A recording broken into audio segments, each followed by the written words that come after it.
નમસ્કાર ખેડૂત મિત્રો, આજે આપણે એક જાગૃત ખેડૂત એવા પટેલ જીવણભાઈ બબાભાઈ જે એમની બાજરી અને એક એ પણ ઓર્ગેનિક બાજરી જે તમને અત્યારે વિડીયોમાં દેખાઈ રહી છે, તો ખાસ બતાવવાનું કારણ કે ઓર્ગેનિક છે, કોઈ દવા કે કોઈ ખાતર વગર વાયેલી છે, જે ખાવામાં તેનો સ્વાદ સારો હોય અને દવા વગરની બાજરી આ બતાવવાનું કારણ કે જે તેનું વાવેતર છે એ વાવેતર લગભગ ગુજરાતમાં અને અમારા વિસ્તારમાં પહેલી વાર જ તમને જોવા મળશે।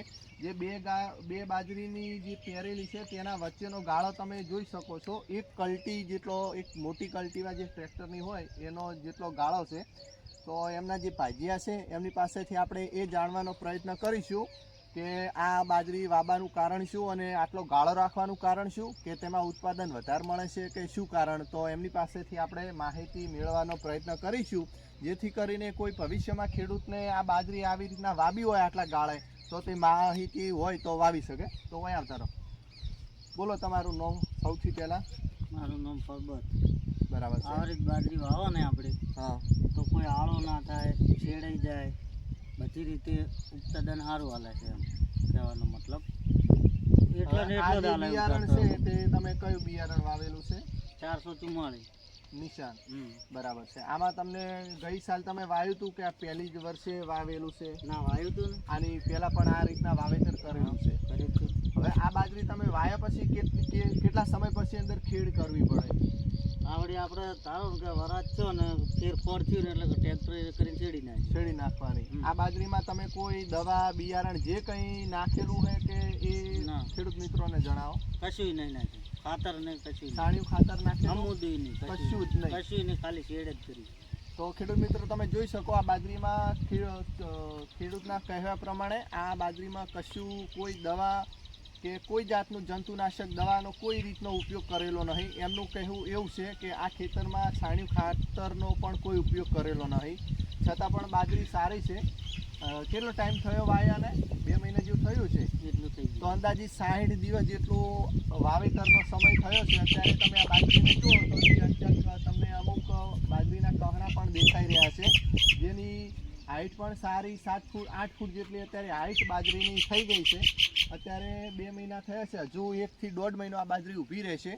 ત્યારે તમે ફૂલ પાકમાં આવશે ત્યારે પણ તમને આ વિડીયો બીજો અલગથી બનાવી અને ખેડૂત મિત્રો તમને બતાવવાનો પ્રયત્ન કરીશું। અને મેઇન કારણ એ છે કે થોડું ખાઓ પણ સારું ખાઓ અને દવા વગરનું ખાઓ, તો તમને શરીર માટે સારું અને ખોટા કોઈ ખર્ચા ખેડૂતોને કરવાના કંઈ જરૂર નહીં। કારણ કે આમાં તમે એક કારણ બીજું કે જો આટલી કાહરી બાજરી વાવો તો પણ ઉત્પાદન એટલું મળશે અને આટલો લાંબા ગાળે તમે વાવશો તો પણ ઉત્પાદન એટલું મળશે, એટલે બિયારણ પણ બચશે કહેવાનો મતલબ, અને મજૂરી બચશે। બીજું એમનું ખેડૂતનું કેવું એવું છે કે અંદર જેટલી હવા ઉજાસ રહેશે, હવાનો જેટલું અંદર પ્રકાશ પડશે તડકાનો, એટલી થડમાંથી કે કોઈ ફૂગનાશક કે એવું કશું કોઈ બાજરીમાં રોગ પણ આવતો નહીં। અને બીજું કે મિત્રો તમે જે જોઈ શકો છો વચમાં ગાળો છે, તો એમાં તમારે બીજું કોઈ વાવવું હોય તો તમે વાવી શકો છો। અને બીજું કે જ્યારે લણવાનો સમય આવે ત્યારે તમને લણતા પણ ફાવે છે, અને એરંડા કરવા હોય તો તમે કરી શકો છો। અને બીજી રીતે હવા ઉજાસમાં બધી રીતે સારું ને લણતા પણ બધી રીતે સારું ફાવે, અને ખડ પણ થતું નહીં। તો તમે દરેક મિત્રો તમે આવી રીતે બાજરી વાવી શકો છો, બહુ સારું ઉત્પાદન મળે છે। અને બીજું કે પાણી પાવાનો સમય આવે, અત્યારે વરસાળાનો તો જો કે પાવાનું હોતું નહીં, પણ કદાચ આ તો પાવું પડે તો પાવામાં પણ સરળતા રહે, બધી જ રીતે સારું ઉત્પાદન મળે, બધી જ રીતે આ બાજરી તમે આવી રીતે વાવી શકો છો, અને બહુ સરસ રીતે વાવી છે ભાઈ।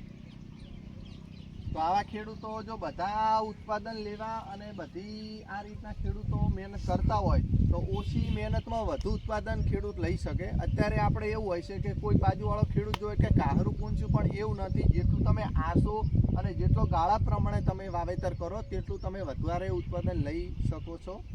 તો ખેડૂત મિત્રો, આવો તમને જો વિડીયો ગમ્યો હોય તો અમારી ચેનલને લાઇક, શેર અને સબસ્ક્રાઈબ કરવાનું ના ભૂલતા। અને કોમેન્ટમાં એ પણ જરૂર કહેજો કે તમને ખેતીવાડીના વ્લોગ ટાઈપના કોઈ વિડીયો તમને તમારા સજેશનમાં આવે તો તમે જરૂરથી કહી શકો છો। જય જવાન, જય કિસાન, ધન્યવાદ।